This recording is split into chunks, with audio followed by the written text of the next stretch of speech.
இன்றைக்கான அட்ராசிட்டிஸ் பார்ப்போமா. இன்னைக்கு காலையில் எழுஞ்சி என்னோடய வேலை துணி மடிக்கிறது, வீடு பெருக்கிறது, இது ரெண்டுத்தையும் நான் பண்ணி முடிச்சிட்டேன். முடிச்சதுக்கப்புறம் அம்மா என்ன சமைச்சு வச்சுருக்காங்க போய் பார்த்தா தேங்காய் பால் சாதம். இது எங்களுக்கு ரொம்ப பிடிச்ச டிஷ். அது கூட புதினா சட்னி வச்சு சாப்பிட்டு பாருங்கள், செம்மையாக இருக்கும்.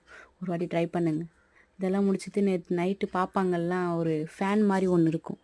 அதில் வந்து ஒரு குச்சி மாதிரி கொடுப்பாங்க, அந்த இது கொடுப்பாங்க. அதை வச்சு சுற்றி விட்டோன்னா ஃபேன் மாதிரி மேலேருந்து சுற்றிட்டு வரும். அதை விட்டு விளையாடிட்டு இருந்தாங்க. அதெல்லாம் ஓல்டு மெமரிஸ். அதெல்லாம் பார்த்துட்டு விளையாடிட்டு இருந்தோம். அதுக்கப்புறம் காத்தாடிலாம் விட்டுட்டு இருந்தாங்க. நானும் என் தங்கச்சி சின்ன வயசில் காத்தாடிலாம் விட்டு விளையாடுவோன்னு சொல்ல மாட்டேன், ஏன்னா எங்களுக்கு அதெல்லாம் விட தெரியாது. நாங்களாம் அதெல்லாம் விட்டதில்லை. எங்களோட விளையாட்டு அந்த காலத்தில் என்னவா இருந்துச்சுன்னா, மூஞ்சல் ஒன்று கட்டி விடுவாங்க, நீ எனக்கு 10 வாட்டி ஆட்டி விடு, நான் உனக்கு 10 வாட்டி ஆட்டி விடுன்னு சொல்லிட்டு ஆட்டி விட்டு விளையாடிட்டு இருப்போம். அதில் ஒரு 4 சண்டை போட்டு வீட்டில் போய் உட்காந்து அழுதுட்டுருப்போம். இதுதான் எங்களோட சண்டையாக இருந்துச்சு, எங்களோட விளையாட்டாகவும் இருந்துச்சு. உங்கள் வீட்டில் என்ன விளையாடுவீங்க, எப்படி விளையாடுவீங்கன்னு சொல்லுங்கள். மறக்காமல் வீடியோ எப்படி இருக்குன்னு சொல்லுங்கள்.